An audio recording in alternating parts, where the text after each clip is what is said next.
রমাদানে প্রতি বছর দ্রব্যমূল্যের বৃদ্ধি ঘটে থাকে। এর কারণ কি বলে মনে করেন এবং প্রতিকারের উপায় কি? জিনিসপত্রের দাম রমাদানে যে বেড়ে থাকে, এটি সাধারণত যে কারসাজি হয়ে থাকে, যে গুদামজাত করে রাখা, যে কৃত্রিমভাবে সংকট তৈরি করার যে প্রচেষ্টা অসাধু ব্যবসায়ীদের, সেটির কারণেই হয়ে থাকে আমরা জানি। অতএব এটিকে কঠোরভাবে নিয়ন্ত্রণ করা হলো সবচেয়ে বড় কাজ। আলহামদুলিল্লাহ বিগত রমাদানেও অত্যন্ত দারুণভাবে এই কাজটি করতে পেরেছে সংশ্লিষ্ট কর্তৃপক্ষ। এজন্য তারা অবশ্যই ধন্যবাদ পেতে পারেন। এ রমাদানেও আশা করছি সেটা তারা কন্টিনিউ করবেন এবং সেই সাথে আমরা যারা ভোক্তা আছি, আমরা যদি এই জাতীয় কারসাজিগুলোকে বৃদ্ধাঙ্গুলে দেখাতে পারি, আমরা যদি সবাই কোনো জিনিস যখন কারসাজি করে সেটা মূল্য বৃদ্ধি ঘটানো হয়ে থাকে, তখন যদি আমরা একটু নিজেরা প্ল্যান করে সেটাকে বয়কট, বর্জন বা সেটার বিকল্প ব্যবহার করার চেষ্টা আমরা করতে থাকি এবং যদি একটু সংযমী হয়, তাহলে ইনশাআল্লাহ তারা কিন্তু সোজা হয়ে যাবে। তরমুজ সিন্ডিকেটের সময় এরকম সোশ্যাল মিডিয়াতে আওয়াজ উঠেছিল এবং অনেকেই সেটার পরে যখন সচেতন হয়েছেন, তখন কিন্তু তাদের সেই সিন্ডিকেট ভাঙতে তারা বাধ্য হয়েছে এবং তারা কিন্তু সেই গুদামজাত করার বা দাম কৃত্রিমভাবে সংকট তৈরি করে দাম বৃদ্ধি করার যে চেষ্টা, সেটাতে তারা ব্যর্থ হয়েছে। অতএব এই প্রক্রিয়াটা আমাদের অবলম্বন করা দরকার এবং এ ধরনের অপরাধকে অত্যন্ত জঘন্য অপরাধ হিসাবে চিহ্নিত করে সেটার বিচার হওয়া দরকার। আমাদের দেশে বিচারহীনতার কালচারটার কারণে কোনো সমস্যারই আমরা আসলে সমাধান করতে পারছি না। অতএব সেটি আমাদের যেমন দরকার, একইভাবে রমাদান আসছে, একজন মুসলমান তিনি হয়তো নামাজ কালামও পড়েন, আবার তিনি এই জিনিসপত্র সরিয়ে রেখে সংকট তৈরি করে দাম বাড়িয়ে তারপর ব্যবসা করছেন, মুনাফা করছেন। তিনি জানেনই না তিনি যে প্রক্রিয়াতে ইবাদত করছেন সেই প্রক্রিয়াটা আল্লাহর কাছে গ্রহণযোগ্য নয়। অর্থাৎ একদিক দিয়ে আপনি মানুষের অধিকার নষ্ট করছেন, মানুষকে কষ্ট দিচ্ছেন এবং কৃত্রিম সংকট তৈরি করে সেখানে অবৈধভাবে উপার্জন করছেন। নবী করিম সাল্লাল্লাহু আলাইহি ওয়াসাল্লাম পরিষ্কারভাবে বলেছেন যে যারা কৃত্রিম সংকট তৈরি করার জন্য জিনিস জমিয়ে রাখে, গুদামজাত করে, এরা খাতি, এরা অপরাধী।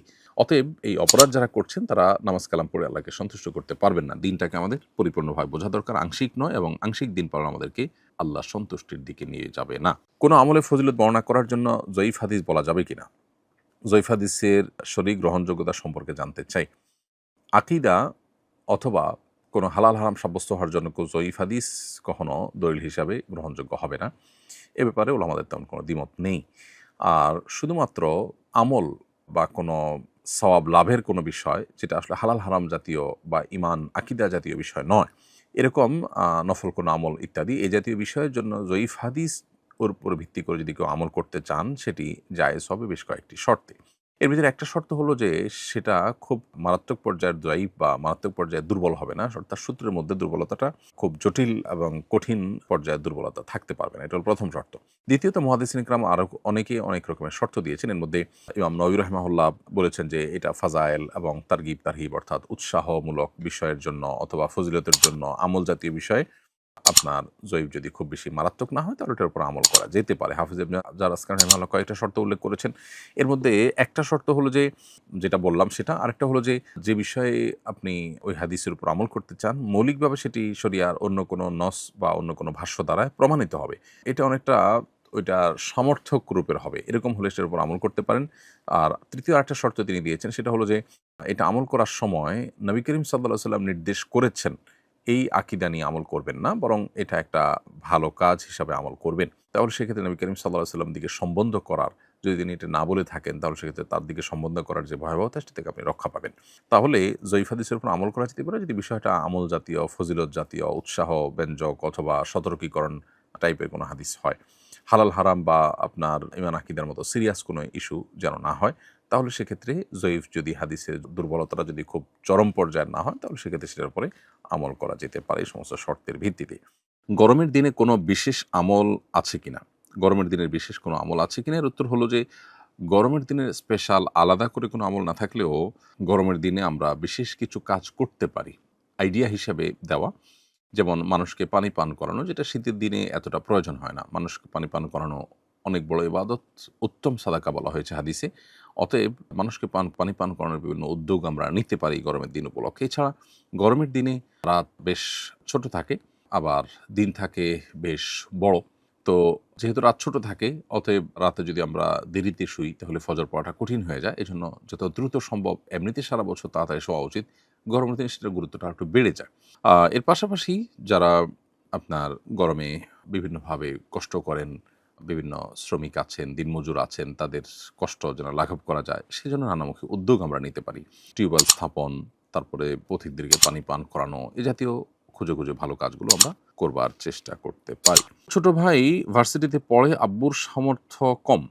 আমি চাইলে কি তাকে আমার জাকাতের টাকা দিয়ে পড়াশোনা করাতে পারবো? উত্তর হলো, আপনার ছোট ভাই যদি জাকাত গ্রহণের উপযুক্ত হয়, অনেক অভাবী হয়, এদিকে সে বালেগ প্রাপ্তবয়স্ক হয়ে গেছে, আপনার বাবার উপরে তার খরচ বহন করা এটা আর কর্তব্য থাকেনি।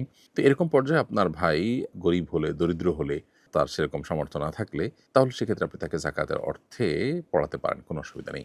আপন ভাই প্রাপ্তবয়স্ক হলে তার যদি নিড থাকে, এমন নিড যেটা জাকাতের হকদার হয়, যার ফলে সে, তাহলে তাকে জাকাতের টাকা দেয়া যায়।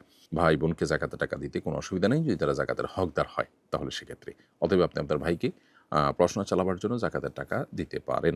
নামাজে কেরাতের তারতিব কি শুধু শেষ ১০টি সূরার সাথেই সীমাবদ্ধ, নাকি সমগ্র কোরআনের জন্যই প্রযোজ্য? উত্তর হলো, নামাজে আমরা যখন কেরাত পড়ব, প্রথম রাকাতে যেই সূরা কেরাত পড়ব, পরের রাকাতে তার পরের সূরাগুলো পড়ব, আগের না।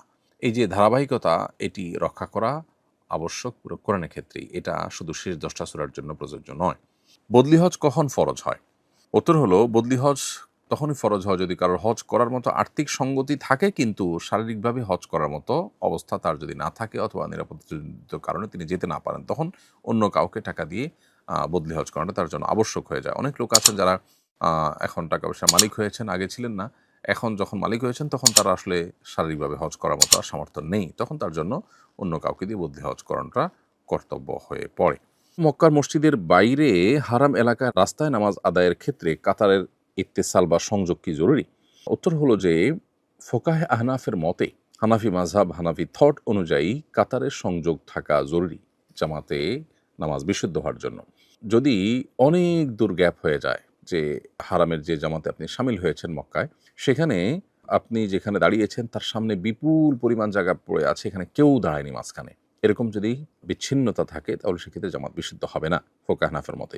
যদিও হাম্বলি ফকিগণ, সৌদি আরবের ওলামায়ে কেরামগণ, তারা বলেন যে যদি আপনি ইমামকে ফলো করতে পারেন, যেমন সাউন্ড আসছে, দেখতে পাচ্ছেন, তাহলে গ্যাপ বেশি থাকলেও জামাত বিশুদ্ধ হয়ে যাবে, নামাজ বিশুদ্ধ হয়ে যাবে। তো যারা হানাফি থট ফলো করে থাকেন, তাদের জন্য কর্তব্য হবে আগেভাগে হারামে গিয়ে জামাতে এমনভাবে শামিল হওয়া যাতে মাঝখানে অনেক বড় গ্যাপ তৈরি না হয়। হ্যাঁ, যদি গ্যাপ থাকে এবং সাইডেও কিছু মানুষ দাঁড়ানো থাকে আর গ্যাপটা কাভার হয়ে যায়, তাহলে সেক্ষেত্রে নামাজ বিশুদ্ধ হয়ে যাবে। কিন্তু যদি এমন হয় যে না, আপনি যেখানে দাঁড়িয়েছেন সামনে অনেক বিশাল জায়গাতে কেউ দাঁড়ায়নি, তাহলে সেক্ষেত্রে আপনার ৩ কাতারের বেশি মানুষ বিচ্ছিন্নতা তৈরি করেছে বা বিচ্ছিন্নতা সৃষ্টি হয়েছে, তাহলে সেক্ষেত্রে আপনার সে জামাতে নামাজ পড়লে আপনার এই ইক্তেদা সহি হবে না, শুদ্ধ হবে না। স্কুলে উপবৃত্তি হিসেবে জাকাতের টাকা দেয়া হতো। আমি না জেনে দীর্ঘদিন তা গ্রহণ করেছি। আমি জাকাত গ্রহণের উপযুক্ত নই, এখন আমার করণীয় কি? উত্তর হলো, প্রিয় দর্শক, জাকাত গ্রহণের উপযুক্ত নয় এমন কোনো ব্যক্তি যদি জাকাতের টাকা গ্রহণ করেন যে কোনোভাবে, উপবৃত্তির নামে হোক, উপহার উপঢৌকনের নামে হোক, অন্য কোনোভাবে হোক, তাহলে সেটা তার জন্য জায়েজ নয়।